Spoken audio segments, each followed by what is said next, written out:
നാടൻ റെസിപ്പിയിലേക്ക് എല്ലാവർക്കും സ്വാഗതം. ഇന്ന് നമ്മുടെ റെസിപ്പി എന്ന് പറയുന്നത് ചൗവരി കൊണ്ട് ഒരു പായസമാണ് വയ്ക്കാൻ പോകുന്നത്.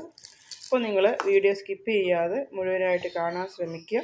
നമുക്ക് ചൗവരി എല്ലാം ഒന്ന് കഴുകി എടുത്തുകൊണ്ട് വരാം.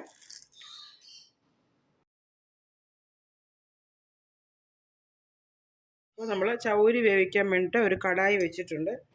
അപ്പോൾ കഴുകി എടുത്ത ചൗവരി നമുക്ക് ഇട്ട് കൊടുക്കാം. അതിലേക്ക് ലേശം വെള്ളവും കൂടി ഒഴിച്ചു കൊടുക്കാം. ഇത് ചൗവരി വേകാൻ ആവശ്യമായ വെള്ളം. തീ കത്തിച്ച് കൊടുത്തിട്ടുണ്ട്. അതൊന്ന് അടച്ചു വെച്ച് വേവിക്കാം. അപ്പോൾ നമ്മുടെ ചൗവരി എല്ലാം വെന്തോന്ന് നോക്കാം. ചൗവരി പൂർണ്ണമായിട്ടും വേകാൻ പാടില്ല. പാതി വേവായിട്ടേ ഉള്ളൂ. ഇതിൻ്റെ വെള്ളമൊന്നും നമുക്ക് ഊറ്റിക്കളയണം. പാതി വേവായിട്ട് അത് വെള്ളം ഊറ്റി നമുക്ക് മാറ്റി വയ്ക്കാം. ബാക്കിയുള്ള ചേരുവകൾ എന്തൊക്കെയാണെന്ന് കാണിക്കാം. അപ്പോൾ നമുക്ക് ഇതിൻ്റെ വെള്ളം ഒന്ന് വാർത്ത് എടുക്കാം. ചൗവരിയുടെ വെള്ളം വാർത്തെടുക്കാൻ വേണ്ടിയിട്ട് ഇങ്ങനെ കുഴിയുള്ള ഒരു പാത്രമാണ് വെച്ചിരിക്കുന്നത്. അതിലേക്ക് നമുക്ക് ഇത് ഒഴിച്ചു കൊടുക്കാം.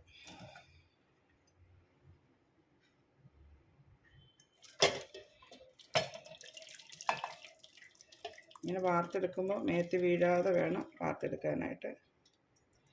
അപ്പോൾ ആ വെള്ളം മുഴുവൻ വാർന്നു പോകണം. പാതി വേവായിട്ടേ ഉള്ളൂ. ബാക്കി പാലിനകത്ത് കിടന്നാണ് അത് വേകേണ്ടത്. അപ്പോൾ അതിന് വേണ്ടിയിട്ട് നമുക്ക് ആ വെള്ളം ഒന്ന് വാർത്ത് കളഞ്ഞേ ഉള്ളൂ. പായസം വയ്ക്കാൻ ഒരുങ്ങാം. അതിന് 1/2 ലിറ്റർ പാലാണ് എടുത്തിരിക്കുന്നത്. അത് ഈ പാലിലേക്ക് തന്നെ ഒഴിച്ചു കൊടുക്കാം. ചൗവരി വെന്ത പാത്രത്തിലേക്ക് തന്നെയാണ് ഒഴിച്ചു കൊടുക്കുന്നത്.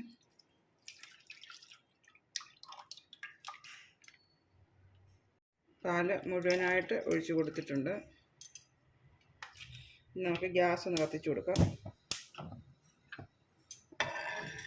ഇതൊന്ന് തിളച്ച് വരണം. നല്ലതുപോലെ പാല് തിളച്ചതിന് ശേഷം വേണം ചൗവരി ഇട്ട് കൊടുക്കാനായിട്ട്. പാല് തിളയ്ക്കാനുള്ള സമയമാണിത്. ഇതിലേക്ക് 2-3 ഏലക്ക പൊടിച്ചിട്ട് കൊടുക്കാം. അതും കൂടെ പാലിൽ മിക്സ് ചെയ്ത് കൊടുക്കാം.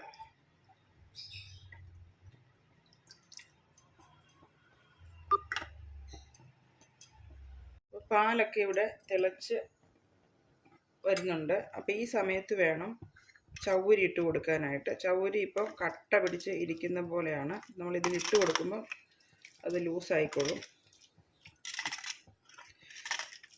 ഇത് പാതി വേവിച്ച് വെച്ചിരിക്കുന്ന ചൗവരിയാണ്. ഇതിനകത്ത് കിടന്ന് വേണം ബാക്കി വേകാനായിട്ട്. ആദ്യത്തെ വെള്ളം നമ്മൾ വാർത്തെടുത്തതെന്ന് വെച്ചാൽ ഒരുപാട് കൊഴുപ്പാവും. പിന്നെ പായസത്തിന് അത് വരാതിരിക്കാൻ വേണ്ടിയിട്ടുണ്ട് നമ്മളത് കുറച്ച് പാതി വേവിച്ച് ഊറ്റി മാറ്റിയിരിക്കുന്നത്. അപ്പോൾ ഇത് ഒന്നേ തൊടാതെ തന്നെയാണ് ചൗവരി വരുന്നത്. പാലിലേക്ക് വരുമ്പോൾ അത് വേറിട്ട് തന്നെ നമുക്ക് കിട്ടും. അപ്പോൾ ചൗവരിയും പാലും കൂടി ഒന്ന് വേകണം. വെന്ത് കഴിഞ്ഞ് നമുക്ക് ബാക്കിയുള്ള ചേരുവകൾ ചേർക്കാം.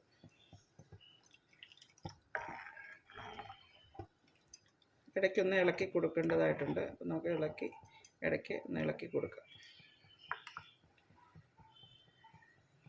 ഇടയ്ക്കൊന്ന് നമ്മൾ ഈ പായസം ഒന്ന് ഇളക്കി കൊടുക്കണം. സൈഡിലൊക്കെ പിടിച്ചിരിക്കുന്നത് ഇങ്ങനൊന്ന് ഇളക്കിയിട്ട് കൊടുത്ത് നമ്മുടെ ചൗവരിയൊക്കെ ഇതിനകത്ത് കുറച്ചുകൂടെ വെന്ത് വരാനുണ്ട്. അപ്പോൾ 3/4 ഭാഗം ചൗവരി വേവായിട്ടുണ്ട്. ഒരു 10 മിനിറ്റ് കൂടെ പാലിനകത്ത് കിടക്കണം.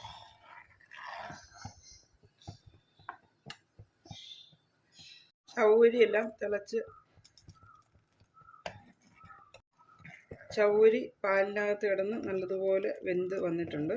പാലും നല്ലതുപോലെ തിളച്ച് കുറുകിയിട്ടുണ്ട്. ഇനിയിപ്പം നമുക്ക് ഈ സമയത്ത് വേണം പഞ്ചസാര ഇട്ട് കൊടുക്കാൻ. പഞ്ചസാര അവരവരുടെ ഇഷ്ടത്തിന് ഇട്ട് കൊടുക്കാം. ഞാനിപ്പം 2 തവി പഞ്ചസാരയാണ് ഇട്ട് കൊടുക്കുന്നത്. അതും കൂടി ഇട്ട് ഇളക്കി യോജിപ്പിക്കുക. പഞ്ചസാര ഇതുമായിട്ടൊന്ന് യോജിക്കണം. നമ്മളിത് ഇളക്കി യോജിപ്പിക്കുക. പഞ്ചസാര ഈ ലയിച്ച ഇതുമായിട്ടൊന്ന് റെഡിയായി വരുമ്പോഴത്തേക്ക് നമുക്ക് കശുവണ്ടി കൂടി വറുത്തിടേണ്ടതായിട്ടുണ്ട്. അപ്പോൾ നമുക്ക് കശുവണ്ടി എങ്ങനെയാണ് വറുത്തെടുക്കുന്നത് നോക്കാം. കശുവണ്ടി വറുത്തെടുക്കാൻ വേണ്ടിയിട്ട് ഒരു പാത്രം വെച്ചിട്ടുണ്ട്. അതിലേക്ക് ലേശം നെയ്യ് ഒഴിച്ചു കൊടുക്കുക. 1 സ്പൂൺ നെയ്യ് ഒഴിച്ചു കൊടുക്കുക.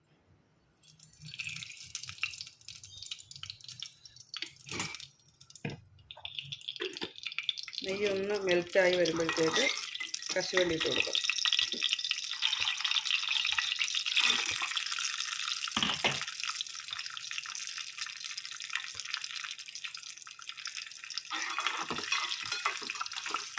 ഈ നെയ്ക്കകത്ത് ഇടുന്നത് നല്ലതുപോലെ ഒന്ന് മൂത്ത് വരണം.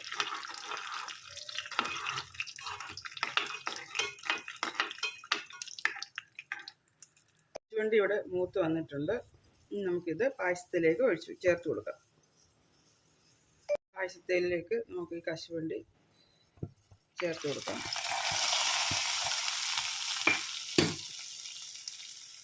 അപ്പം നമ്മുടെ ചൗവരി പായസം ഇവിടെ റെഡി ആയിട്ടുണ്ട്. വളരെ ടേസ്റ്റുള്ള ഒരു പായസം കൂടിയാണ്. നമുക്കിത് ഒന്ന് ടേസ്റ്റ് ചെയ്ത് നോക്കാം. അടിപൊളി ടേസ്റ്റാണ്. ആവശ്യമുള്ള മധുരവും ഒക്കെ ഉണ്ട്.